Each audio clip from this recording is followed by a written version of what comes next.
灵魂有趣，自在相遇。本节目由3亿年轻人都在玩的 SOAAPP 独家冠名播出。我其实就是分享一下我们两个的故事吧。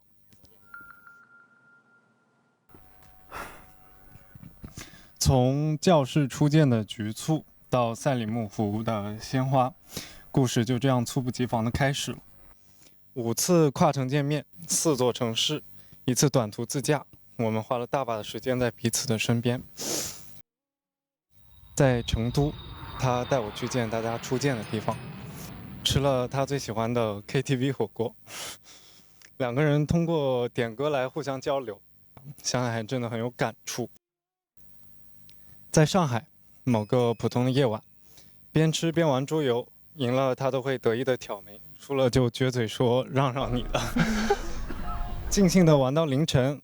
后来我们还开车去了无锡，带他看看我上学的城市，看圆头渚的樱花，花瓣像雪一样落在我们肩上。他站在树下仰起头，我们给互相拍了照片。那时的我觉得，要是能不考虑那么多就好。居然有这么多故事。在杭州，我记忆里最放松的一次，没有赶路，没有行程，只是吃完饭沿着路慢慢走。晚风很轻，灯光很柔，边走边聊聊最近在干什么。那一晚好像不用考虑任何事。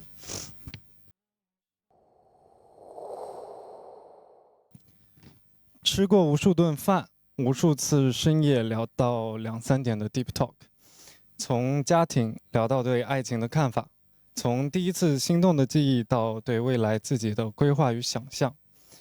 我们把心里藏着的平时不会说的脆弱都摊在彼此面前。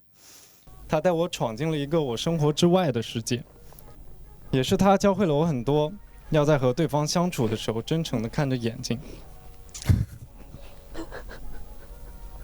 怎么给予约会仪式感，要大方方地表达，要在出现矛盾后不去逃避，学会坐下认真地说我的感受是什么。可是走出节目里那个像气泡一样又美好又脆弱的乌托邦，我竟然发现心动和喜欢好像撑不起一段长久的恋爱。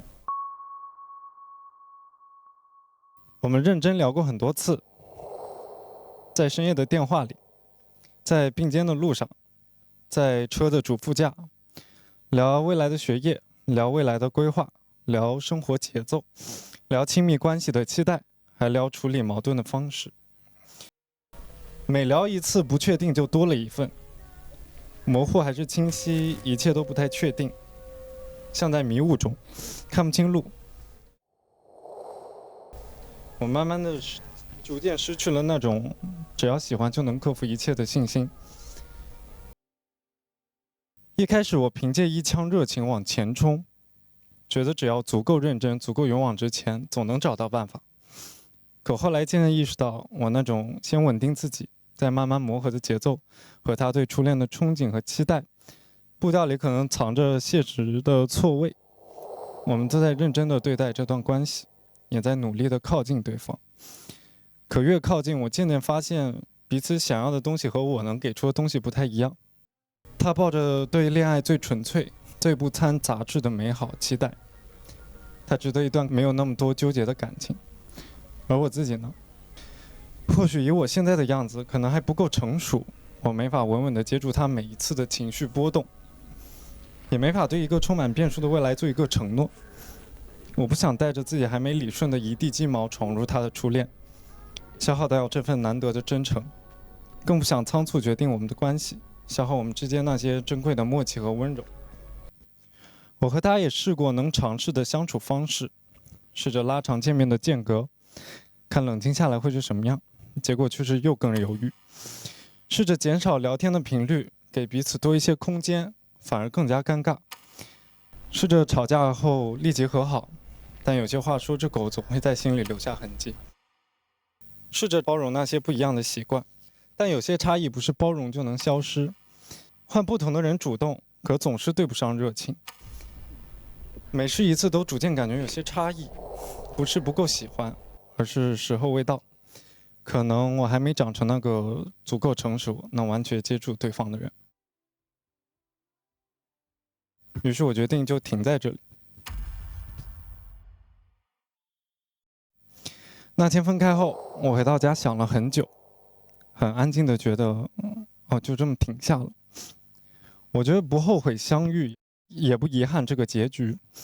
最珍贵的从来不是在一起的这个名分，而是我在他身上学到的东西，一起成长的痕迹，还有彼此认真对待过的心意。未来我想换一种身份，以更轻松的朋友的方式，继续出现在对方的生活里，不再前冲，也不再纠结。当然这次旅程呢，我准备了一个小礼物吧。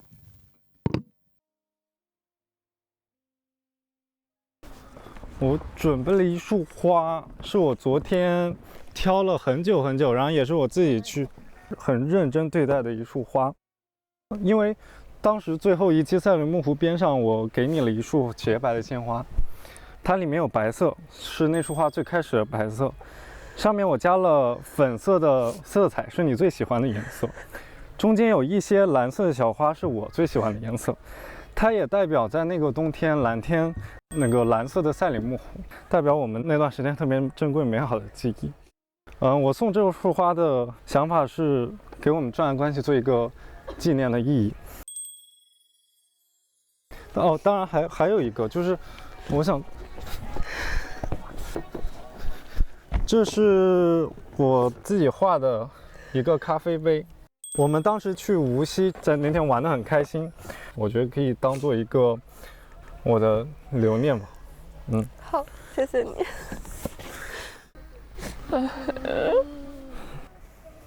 抱一个。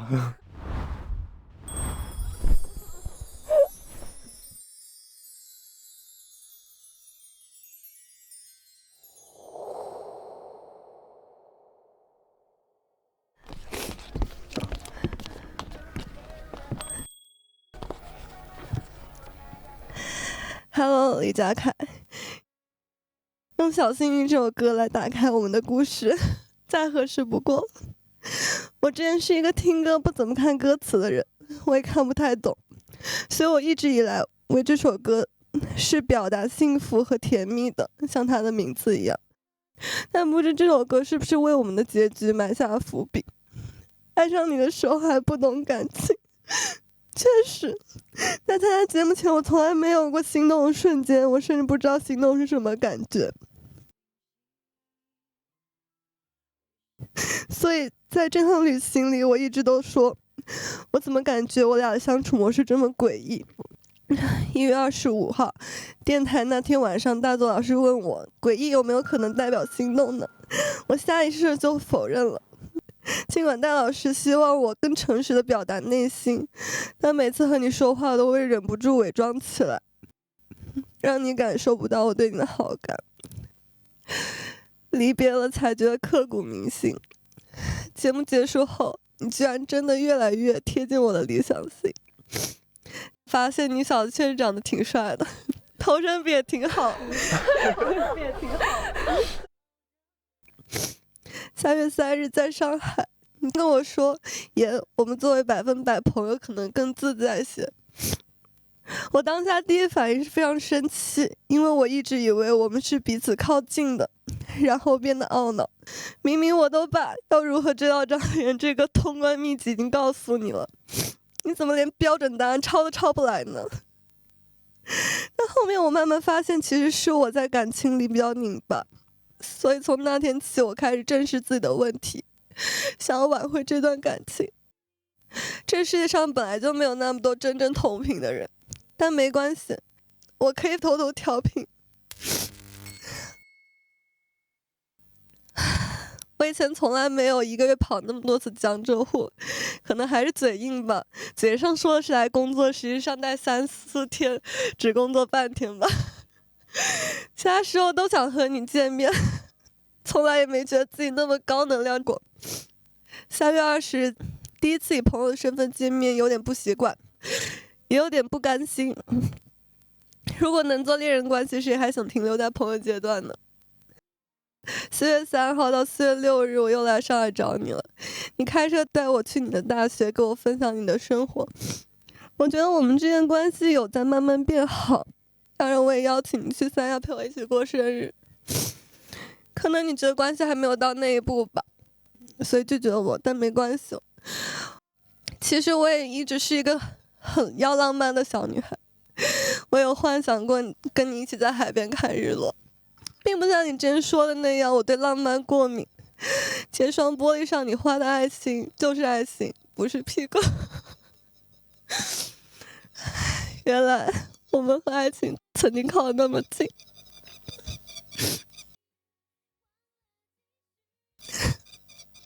4月17日过完生日，我又来上海找你了。上次你好像很喜欢玩桌游，所以这次我陪你玩了一晚上。4月18日，你说你身体不太舒服，没有出来找我玩。4月19日，我们玩了一天，你又跟我说希望我们做回100%朋友。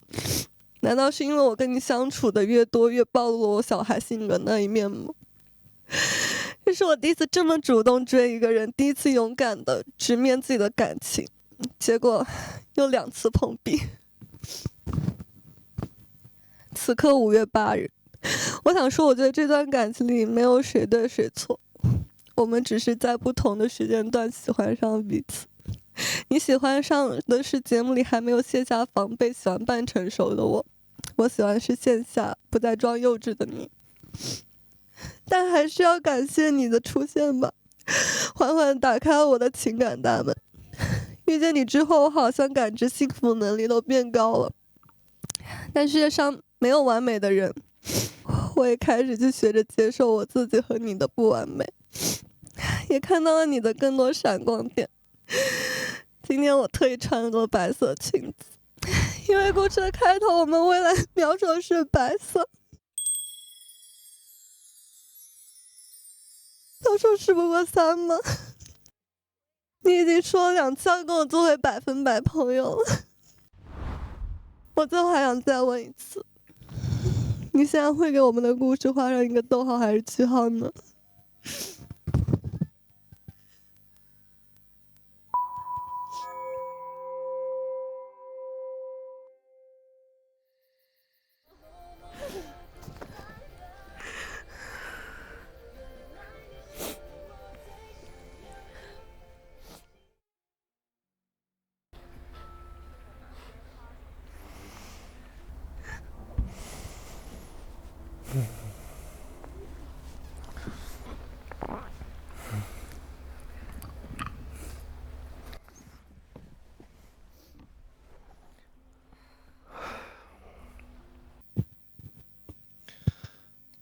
其实这3个月，我就是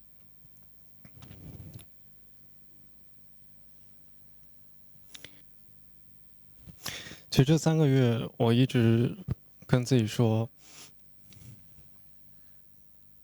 再试试呢，再试试呢。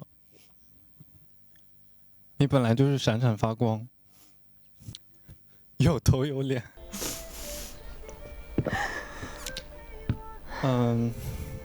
我们依然是可以在彼此领域闪闪发光。还是我心里说的，我觉得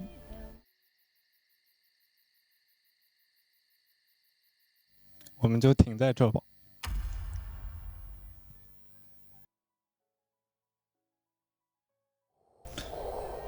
这段成长的痕迹是我们20岁中最宝贵的东西，我们会是很好的朋友。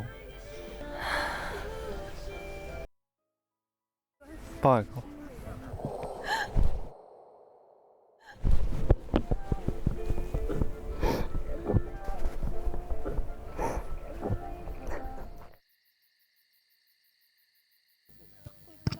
不论如何，我还是有一个礼物要送给你，这应该也是最后一次送给你了。我也觉得我之前对你太严肃了。我去拿，等一下。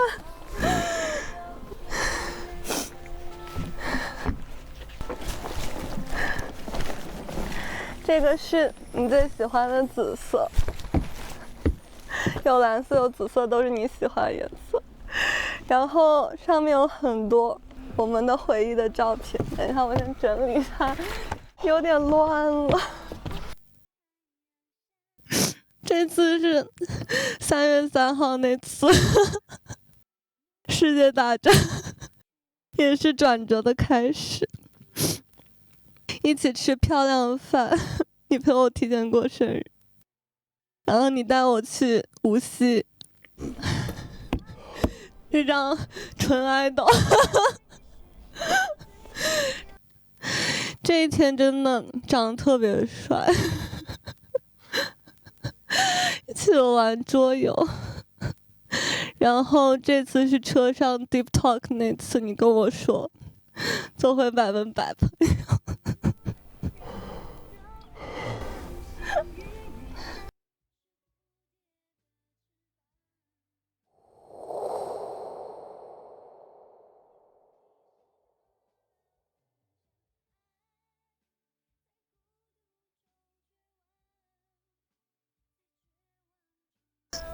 冥冥之中，我就觉得可能上天也在阻碍我们吧。其实每次我去见你，我是一个之前从来飞机都不太容易延误的人，每次见你都延误2-3个小时，有一次还特别的颠簸，可能上天也在给我暗示我们并不是那么合适吧。最后希望你能早日找到那个能陪你滑遍世界所有雪场的女孩。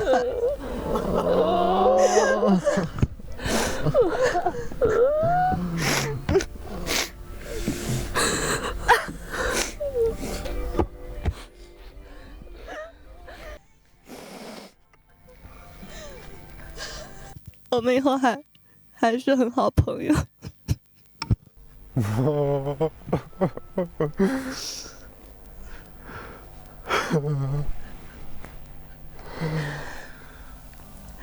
没关系，人和人有过一些瞬间就够了。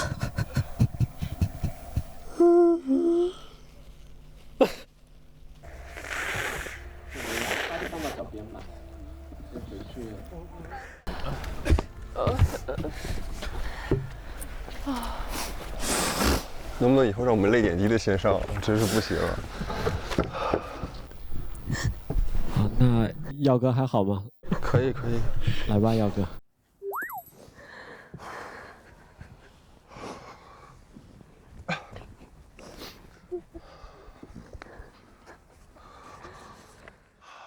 有点缺氧。因为我在毕业歌会的时候跟大家已经留过言了，然后我看了第9期、第10期大家的告白日，我觉得我要做一个迟来的告白，然后也是告别。所以这封信是给奥利的。原来告别是这样的，他没有声嘶力竭，而是把一些话放在心里很久很久，久到它变凉了，都没来得及说出口。躺在床上休养的那些日子里，天花板上有一条很细很细的裂缝，我每天都盯着它看，从清晨到黄昏，又从夜晚到凌晨。有些画面总在我脑子里转，比如一起合唱的那首歌，比如一起躺在雪里，比如变坨变凉的那碗泡面，就像是在冬天里呼出的一口热气，明明很快就消散了，却暖了很久。隔着屏幕的日子，思念会被放大，脆弱也是。然后我就发现勇气从指缝里慢慢的流走，连同我们之间的那一点点火花也慢慢熄灭了。可能我们确实不是在对的时间遇见的。线上的我笨拙又木讷，不会找话题，更不会表达，让你看到的从来都不是一个完整的我。好不容易等到线下快要见面的时候，我们已经变成了朋友。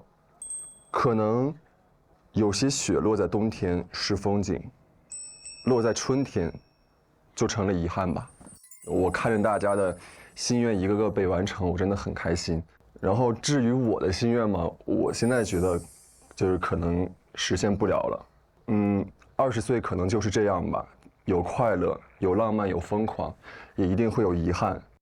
我唯一能做的就是把心动藏起来，写进歌里。所以其实我给你写了一首歌，是我问了你喜欢的歌手，我特意去找到他们的歌，一首一首的听。我想了解你的耳朵里住着怎样的一个世界，然后学着摸索着写下了这首。那些没能发出去的消息，没能说出口的话，准备了很多很多却再也无法送出的惊喜，都变成了这首歌的旋律。今天我把它带来，不是想打扰你，也不是为了要一个答案，只是想给那个怦然心动的冬天做一个安静的告别。最后，其实我想感谢每一位工作人员，感谢有你们，我觉得我们真的被你们保护得很好。这个冬天到这里就结束了，谢谢你们出现过，在我怦然心动的20岁里。我相信，以后我会遇见一个满眼都是我的人。再见，奥利。再见，大家。再见，怦然心动20岁。这首歌叫《如果还有冬季》。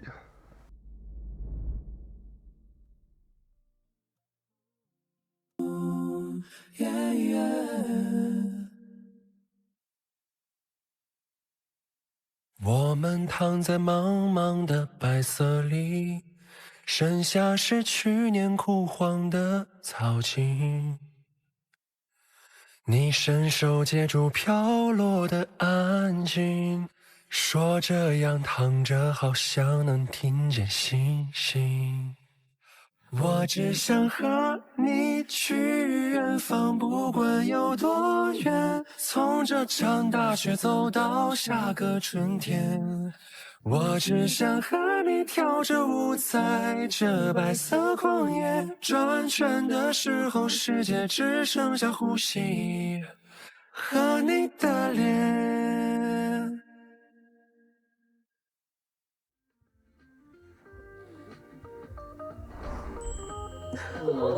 如果我们以后还会想起这场大雪和这一路痕迹，你会不会也和我一样，偷偷期待下一个冬季？等到雪化了，春暖花开的时候，能不能再见你？我只想和你去远方，不问西东，从这片雪原走到草木丛笼。我只想和你跳着舞，从黄昏到凌晨，停下来的时候雪落满身，像做了一场梦。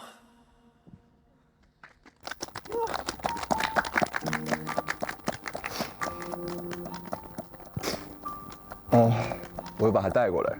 其实，在雪地约会的那天，它在我包里，然后2个球碰到一起碎了一个，所以这个就是唯一的一个了。然后我想着这是你的心愿，所以我就想今天把它带过来，还给你。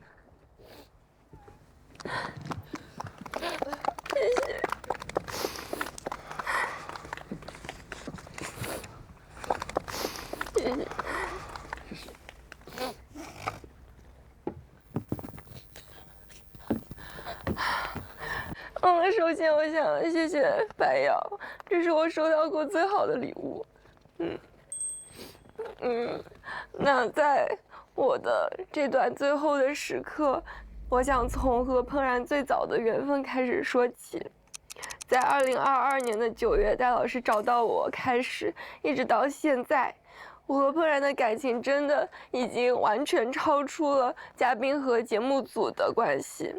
在接近这4年的时间里面，怦然见证了我最美的青春时代，见证了我个人的成长，也一起携手经历了我人生中最难熬的一段日子。当然，同时也封锁了我的爱情。很多人都在为我惋惜，但我想说，我从来都不后悔加入这次的旅行。无论是出场顺序，还是最后的结局，我都坚信老天爷自有他的安排，一切发生皆有利于我，对吗？对。可能有时候我也会想很多如果我早点来呢？如果我没有意外早退呢？如果真的有人和我双向奔赴呢？后来想想，如果这些如果都实现了，那也太完美了吧？那我得意忘形成啥样呀？我肯定也就不会有现在的成长和感悟。如果说录制期间有氛围的催化和滤镜，那么在下节目后的这几个月里，我才更加感受到，只是认识那么几天的男孩女孩们，即使根本不知道我的具体情况，也会非常频繁来关心我，说一定要早日见面。还有节目组的哥哥姐姐们，更是特地在每天都熬大夜的工作日里，抽空来看望我。当然，还有最重要的是一直陪伴我和照顾我的家人朋友们，我真的超级爱你们。在这20几岁的年纪，正是我们人生的奥德赛时期。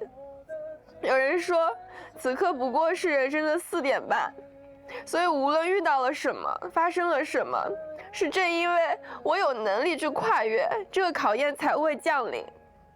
我很幸运能够和你们一起度过这个迷茫又勇敢的冬天，谢谢你们成为了我生命中的几分知己。下面这一段是要给耀哥说的，虽然其实我在之前的4件套里面有偷偷给你留过言，但我担心你不点开看，就在这里再正式讲一次，来弥补那天没能录给你的留言。Hello， 耀哥，这里是奥里。今天我们一起做了热气球，特别开心。在一片白茫茫的雪景里，我们是唯一的色彩。谢谢你和我一起做浪漫又疯狂的事情。虽然我们的故事在这里暂时告一段落了，但我相信外面的世界很广阔，我们的幸福也一定在不远处静静等待着我们。如果你也期待的话，就请你大声说出“白耀，你是最棒的”。白耀，你是最棒的！白耀，你是最棒的！你是最棒的！你也是。我最后想要用这首《几分之几》送给大家，送给一直陪伴我们的你们。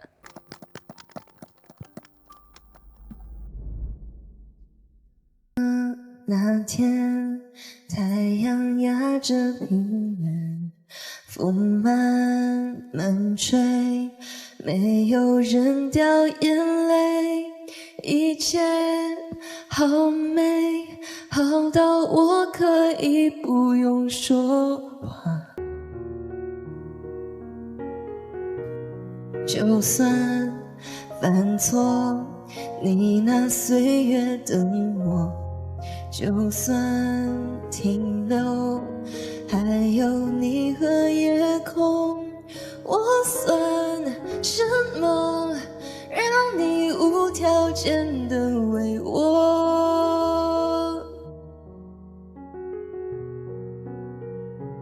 那一天你走进了我的生命，谢谢你成为了我的几分之几。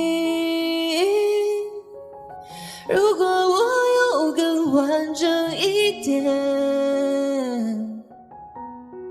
也是因为你，某一天你离开了我的生命，谢谢你曾经是我的几分之几，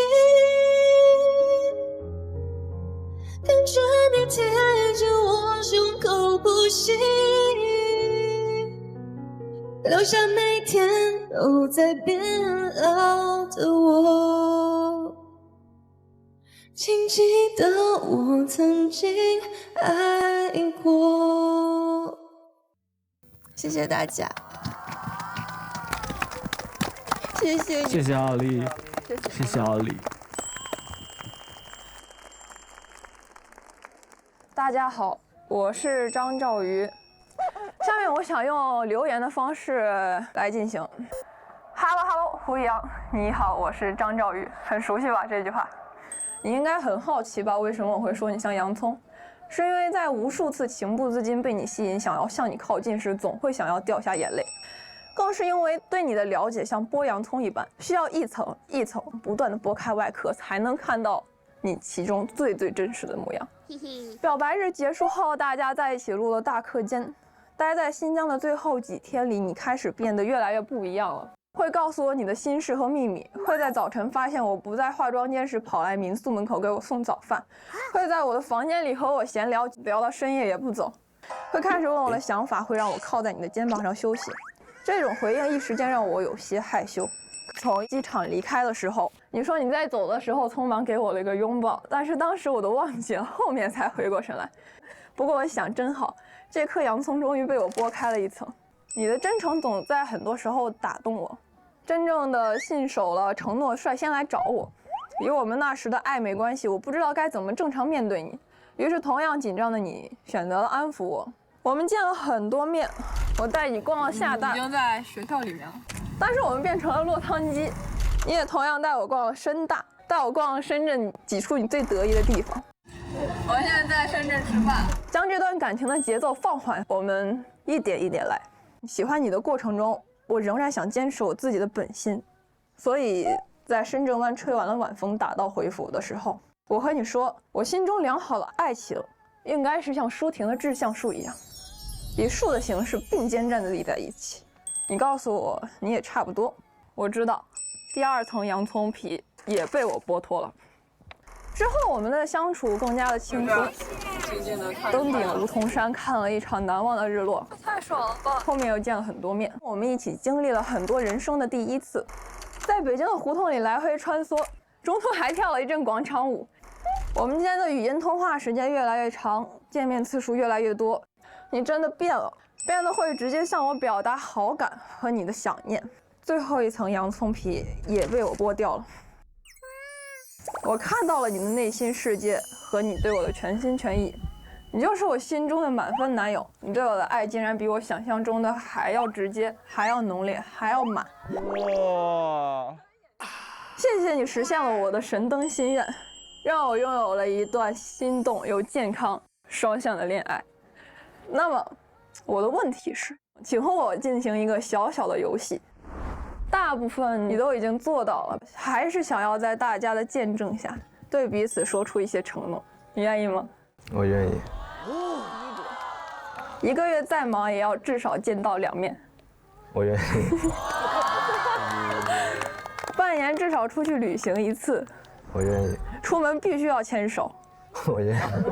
保持分享欲，彼此间要分享心情。我愿意。有需求一定要及时向我表达。我愿意。如果发生矛盾，双方一定要说不开心的点在哪里。我愿意。倡导非暴力沟通，我们说过不说伤人的话。我愿意。要陪我看电影或者动画片。我愿意。不许有怨言。我愿意。不强迫彼此做不喜欢的事情。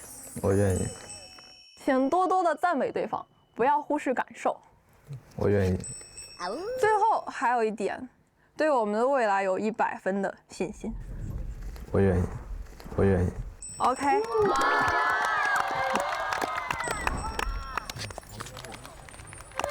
你愿意吗？我愿意。还有啊，还有，哎，先抱抱你吧。嘿嘿。然后还会给你画了一个画，每次都要给你送一幅画，这次也沿用至今吧。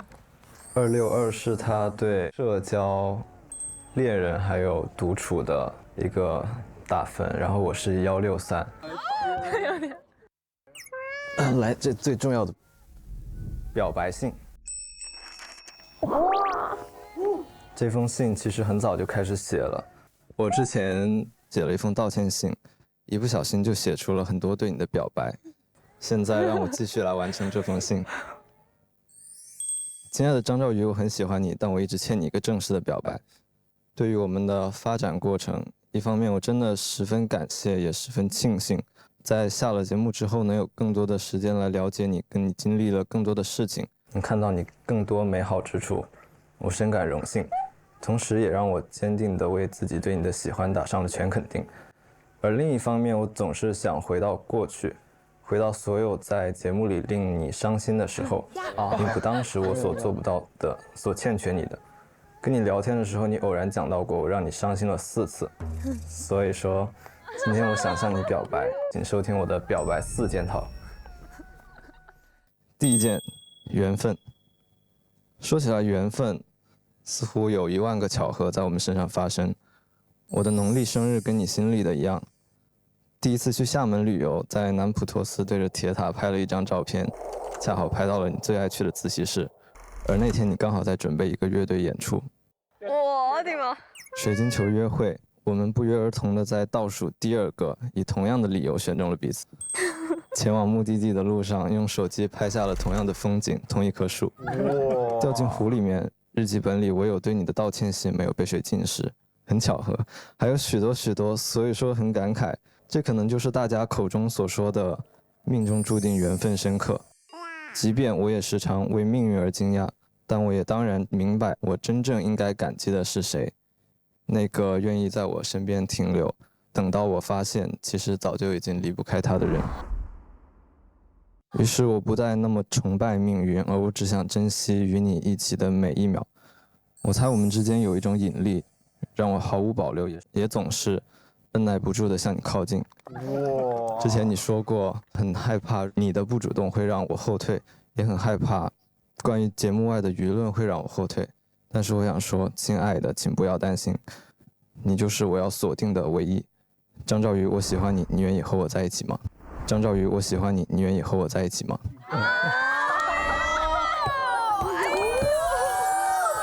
我愿意。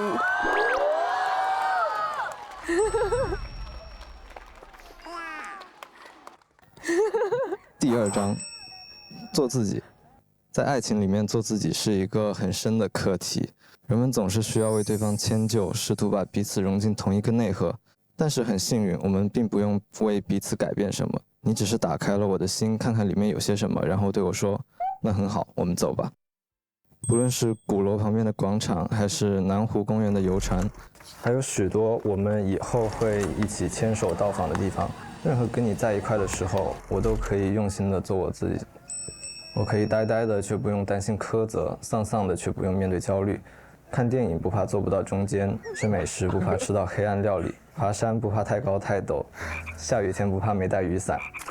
伤心小胡也不必变成开心小胡，他可以继续维持他淡淡的忧郁，因为有你在，幸福总是占了大多数。其实从前我觉得有许多想象不切实际，但现在似乎有了可能。也有时候我总是觉得世界太嘈杂太混乱，我只想独处，我只想独处，我只想独处，和你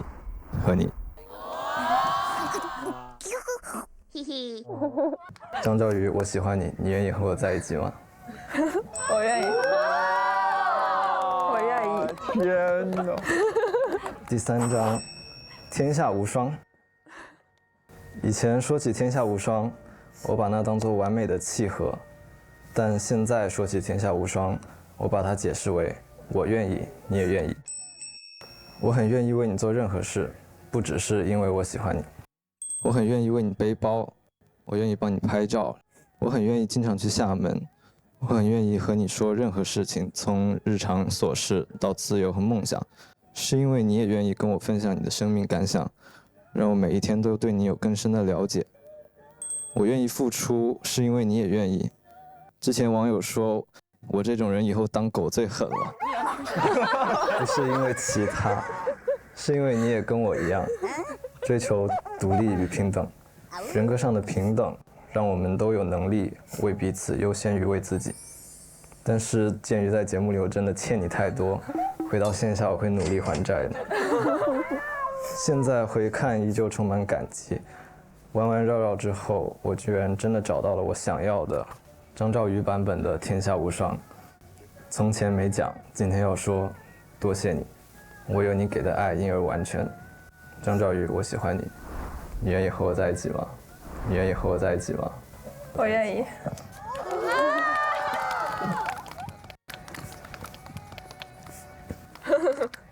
最后一张，对伤心小胡。其实为什么要取这个名字？在遇见你和遇见怦然之前，我的大学度过了蛮长一段低谷期，我总是很犹豫，面对任何事情都想得太多，但是做得太少，连自己的日常生活也经营得一团糟。不夸张地说，你就像是一道光照进了我的生命，但这并不代表救赎和依赖，反而是一种成长。遇见你让我感觉我似乎也能开始早睡早起，好好吃饭，好好经营我的生活，活在当下，变得轻松且愉快。那个潮湿的阴雨季迎来了它的第一次天晴。面对爱情，从前我总是会顾虑太多，我总是会设想永久，然后给它钉上条条框框。而你说你愿意谈一段注定分手的爱情，是因为你要更珍惜当下。于是我也开始明白，我必须珍惜你还喜欢我的每一天，并做好现在的每一分每一秒。你真的是一个很会爱人的人，你有善良的心、高尚的三观、美好的品德。你不依附而是独立，你不矫情而是宽怀。我并不想把任何人评价得太高，但是无奈这些美好之事就是为你而命名。非常感谢这些你给我带来的新知识、新观念以及爱人的能力。不管你之前的感情是怎么样的，不管世界上又有多少个爱你的人，在当下，我只想努力成为最会爱你的那一个。我只想努力成为最会爱你的那一个。你的粉丝们总说他们比我更先爱上你，但我想说，他们对你的爱肯定没有我深刻。所以说，大家不要再来和我抢点点了。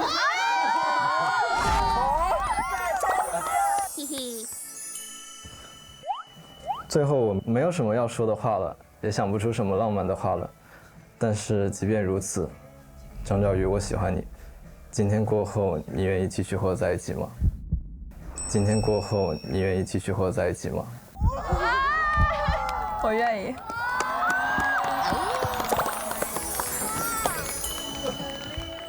其实不是表白4件套吗？其实我准备了4件套。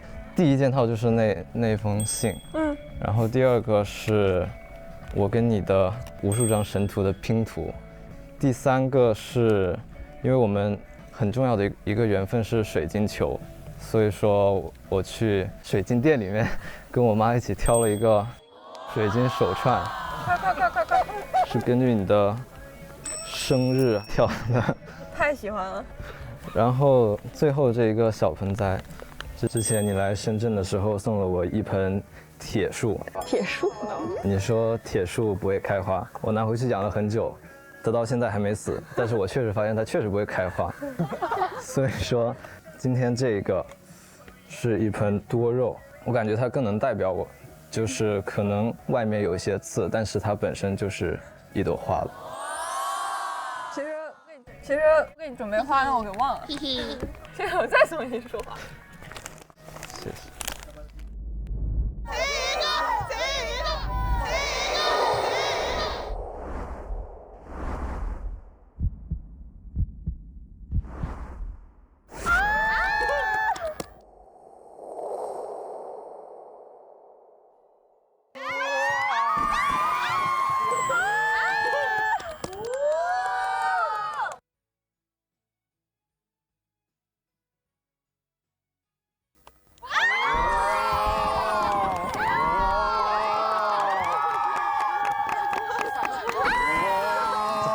看那个玩，我现在能一直看无限。给我一个呗，我不行，我牙齿在打颤。你先 P 上，你先 P 上。等一下，不好意思，我搞一下发型。OOTD 全无。好，我现在给小新写了一封信，这个信我写的不是很长，但是呢用心了，用很大的心意。Hello， 小新，我是恩。其实关于这封信，我想了很久，我总是打开又关闭备忘录，循环了很久很久。因为我跟你想说的话，真的很多，多到我不知道应该从哪里说起。是从最开始的我可以邀请你跳一支舞开始说起呢，还是从另一个开始的你愿意做我女朋友开始说起呢？从这句话到现在已经103天了。哇！也恭喜你打破了我这个恋爱只有1个月的魔咒，我也很棒，我很棒，你也是。在首尔和波士顿13小时的时差中，我们到底是怎样度过的呢？我觉得是藏在收到消息不自觉上翘的嘴角中，也藏在无数个分钟、小时里的电话中，也藏在一遍又一遍的我想你中，还藏在我悄悄搜寻有关你的视频中。但其实爱意早已在四处悄悄蔓延到我们身边的朋友都能感觉到我们的不对劲。然后呢，在节目下面，你的一个春假，你从波士顿飞到了上海，然后我们在上海见了面。从波士顿飞往上海的那10几个小时的飞机上，你在想什么呢？我不知道，但是我总是会反复查看时间，算着还有几个小时、几分钟落地，还有多久能见到你。我因为总是会错过闹钟，所以说我给你设置了一个小任务，就是回首尔之后让你叫我起床去上课。但我总是听不到电话的声音，所以说你总是打了很多个电话打给我，即使那个时候你在外面，即使那个时候你在和朋友们吃饭，即使那个时候我们俩的关系还不能告诉朋友们。我最开始其实并不觉得异国是什么大事，在节目里面的时候，我只能说这个还是不知者无畏了。就我觉得思念这个东西真的比我想象要难熬了10倍、100倍、1000倍吧。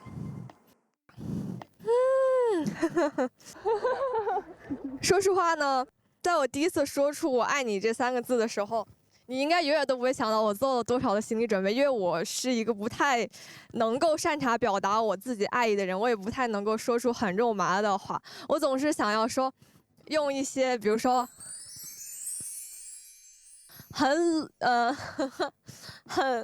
很酷的外表也好，或者很面无表情的状态去接收到一些比如说温情的时刻，或者说一些让我觉得很心动的瞬间。所以说呢，即使不在你身边，我也总是很想要贪心的想要让你的日常生活都能想起我。于是我现在在慢慢替换你经常陪伴你日常的东西。这次是我们都知道刘志新经常在各种时候戴他的那副耳机，所以这次送你的是耳机。哇，谢谢。所以希望你在戴这个耳机的时候也要想到我。我会的。然后关于这一切，我也要对你说，刘志新，真的辛苦了。刘志新，我很爱你。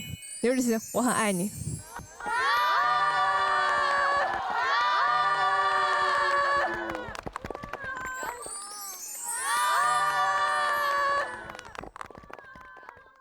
然后还没完。以上全部是恩恩想对你说的话。那么接下来，恩恩的朋友们也有一些话想要对你说，让我们一起来看大屏幕。大屏幕。Hello， 大家好，我是恩恩的好朋友恩心 YYDS。小新，那我们恩恩其实是特别美好的一个女孩，特别希望你们俩能手牵着手一起好好的走下去。嗨，小新，日后的相处里，你也可以用实际行动，全力去对我们恩恩好。刘志新，你必须对我们恩恩好啊！祝恩心久久。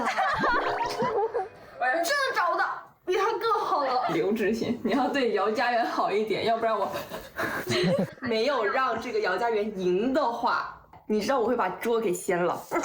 怎么所有人都在警告我呀？恩心久久。恩心是真的。怎么进厕所了？恩心久久，让姚家园一直赢，然后祝你多交违约金。祝你以后带恩心泰不需要协商。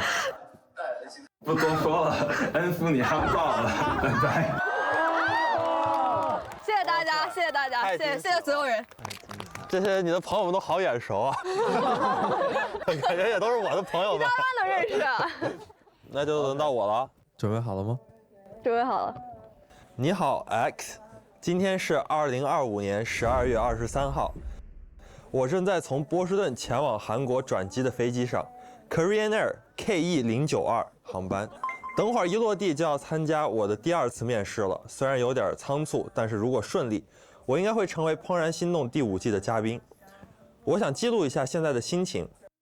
我是一个很喜欢幻想的人，虽然现在都没有确定可以上这个节目，但是我会提前把自己带入到角色中，尤其是现在在飞机上没事儿干，这个环境非常适合我幻想。我会在这个节目上遇到喜欢的人吗？她会是什么类型的女生呢？如果遇到了，这个人又会喜欢上我吗？不管怎样，最让我感到神奇的还是，或许在未来1个月里，我会遇到一个在我一生中最重要的人，而现在此时此刻，我们却身处在2个平行世界，彼此过着完全不同的生活，互不相识，甚至如果面试我没过，我们都永远无法认识。哎，现在一切都好未知，不幻想了，把自己都想累了，再睡会儿吧，说不定睡醒就到目的地了。砰！餐车撞到了我伸在过道的腿，睁开眼我又醒了。空姐叽里呱啦说了句韩语，我也没听懂，可能是表示抱歉吧。好无聊，我又要开始想了。和我喜欢的人参加了一趟浪漫的旅行，谈上了一场甜甜的恋爱，甚至想到入境了韩国，这个我转机了5、6次但从未进入的国家。去汉江吃了泡面，去汉南洞打卡拍照，还去到了首尔的一个大学，延世大学。哈哈，命运就是如此的有意思。今天是2026年5月6号，我正在从波士顿前往首尔转机的飞机上 ，Korean Air KE092。这一次不再是幻想，而是回忆。我的人生真的已经发生了转变，我也遇见了生命中最重要的人，姚家园，那个我一遍一遍幻想的人，原来一直都在这趟航班的终点。我爱你。哎呀，哎呀，我爱你。哎呀。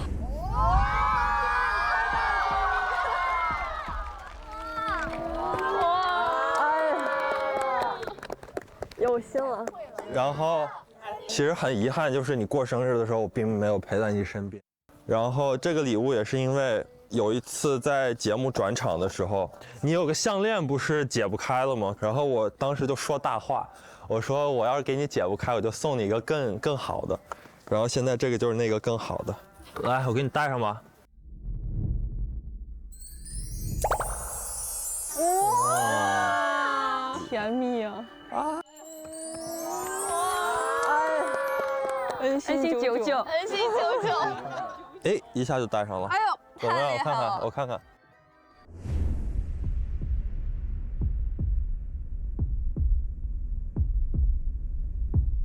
亲啊！不是，没错，我们最后真的在一起了。感谢大家这段时间的陪伴和喜爱，我们从怦然杀青了，我们现实里见。OK。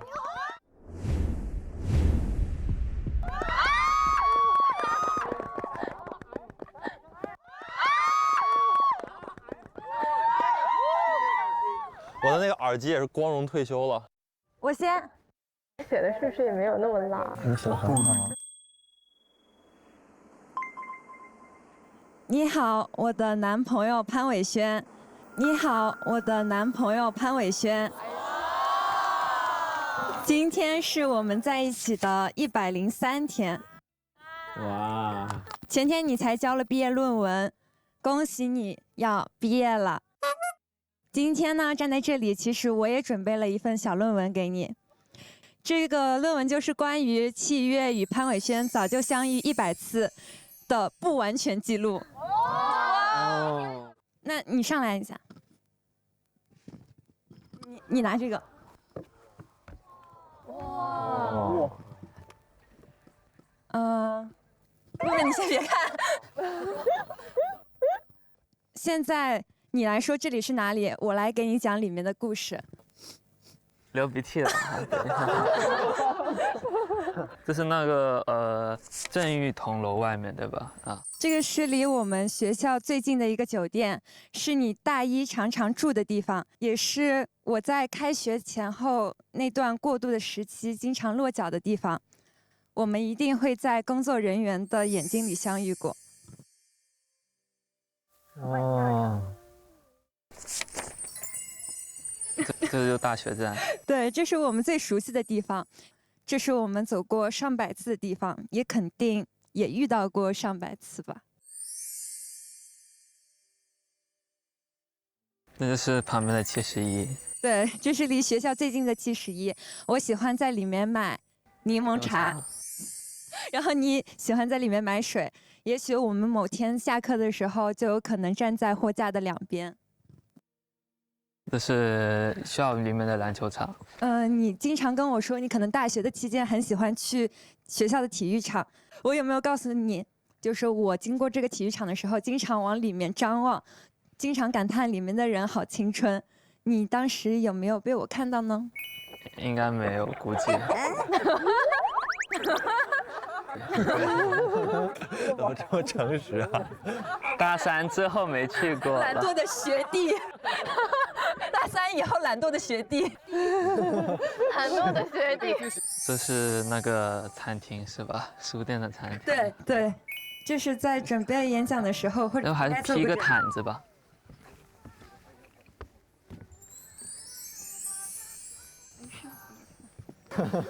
然后这是我上过课的教室，对吧？这是我上过课的教室。好。这个下面那张是你上过课的教室。我们上课的教室就在同一楼的同一层，隔着一间教室中间。然后这是阳台。我跟你说过，我喜欢上课上到一半偷偷跑出来透气的阳台。你说你没有注意过这里，但是可能会经过。那你有可能就看到过我，只是那时候你不知道。时间会向前推进，会把我推到你面前的，会把我推到你面前的。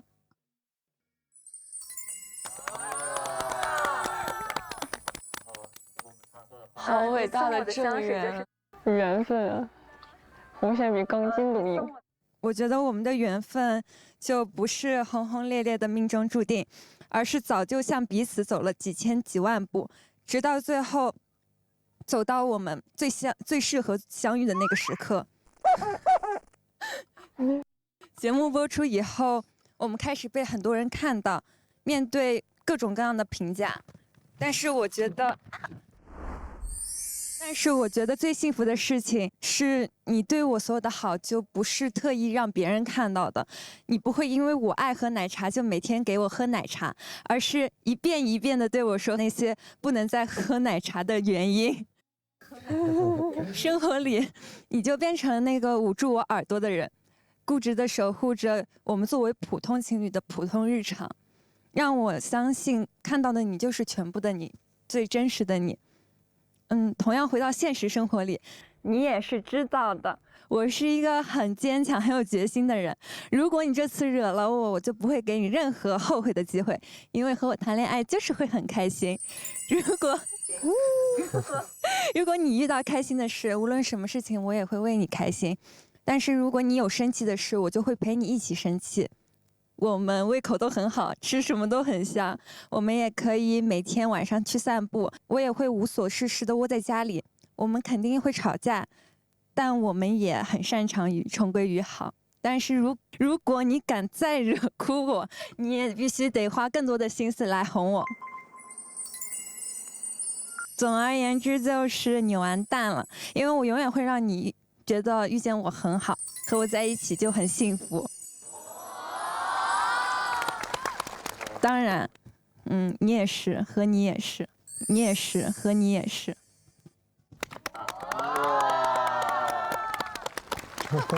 这个就是我给他挑的领带，但其实他跟我说他其实不是很爱戴领带，因为他觉得戴着显脖子短，所以。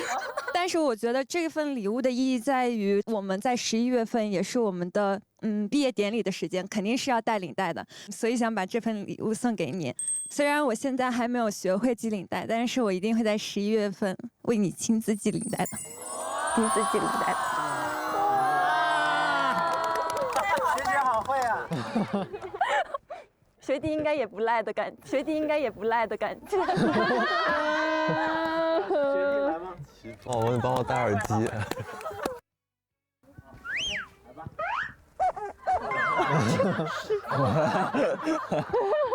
王轩要上战场吗？这趟旅行我重复了最多的一个词就是值得，因为抛开一切的一切，这趟旅程真的很幸福，遇到所有人，但接下来的这段话，我想献给这个值得一词最大的贡献者七月。是你让这个值得到今天还一直在延续。我的信也不太长，因为你总说我线下话很多，所以呢，我就保持我的人设，话少一点吧。过去的几个月，我们一起去了2月的香港、哈尔滨，3月的北京和首尔，4月的长春，还有5月的南京。当时我的约定已经实现了大半，当然我觉得还是不够。这几个月的时间，我们大部分的时候都一直黏在一起，彻底的进入了对方的生活。但我总觉得，只要你愿意，我就会想一直黏着你，更加了解你。但我最想的就是可以好好的一直陪着对方，不需要太多的纷纷扰扰，简单幸福就好。我也很享受每个在一起的瞬间，一些很简单的事情，就比如说你对我撒娇，或者我们抱在一起的时候，或者我帮你吹头发的时候，又或者是各种各样我们走在路上简单的聊天唱歌的时候，我们还可以探索更多的事情，同时也能重温一起的各种记忆，感觉这就是幸福吧。你懂我，我也懂你的默契。节目结束的时候我说过，不去担忧未来，也不会为过去遗憾，但现在我觉得我会向往未来，感谢过去，坚定的希望能让你在我身边一直开开心心的走下去。七月，谢谢你，我爱你。七月，谢谢你，我爱你。